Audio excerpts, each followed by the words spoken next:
So today we're going to talk about some frequently kind of asked questions, and I think one of the most popular ones we get is how do I know if baby's getting enough milk?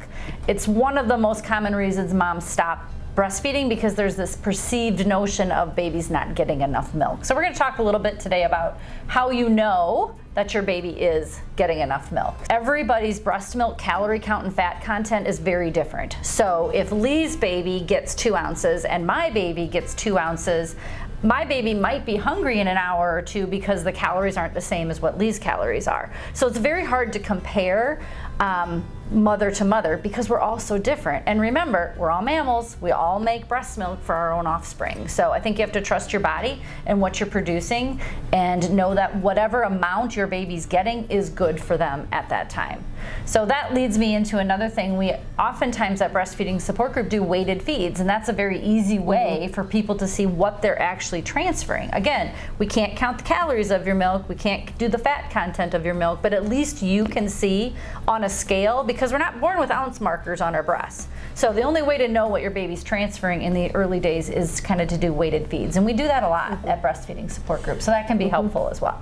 And when we look at weight gain, then we have a marker that we kind of follow. We expect a baby to gain a ½ an ounce to an ounce a day. So over the course of a week, that should be 6 to 8 ounces. And that number is most important the first 2 to 3 months of a baby's life, that ½ ounce to an ounce a day.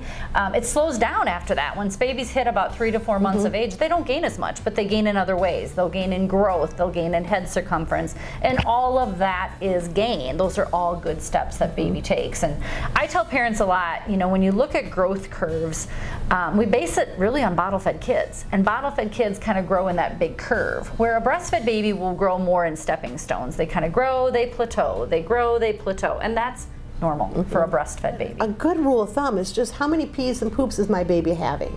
And if your baby's having 6 to 8 wet diapers a day, and at first you may have a poopy with every diaper change, but at least 3 to 4 poopies a day, you're pretty close to knowing that you're getting all the milk that your baby, giving all the milk the baby needs. The other thing is, my baby content in between feedings? So after I feed the baby, does the baby sleep for an hour or so? Well, then, you know, if your baby's content and you're getting those wet poopy diapers, you're doing a good job. Yeah, that's a good point too. And I always say, look at your baby, because typically when babies go to breast, their hands are kind of clenched, they're kind of trying to beat at the breast a little bit, and that's natural. They're just trying to get milk to flow, just like any other puppy or kitty does at the breast. They're just trying to get milk to flow. But as they transfer milk, you'll see them kind of relax, and their hands will relax, and their feet will relax, and that's how we know they've transferred milk. So just look for those little cues, and I think that can be helpful as well.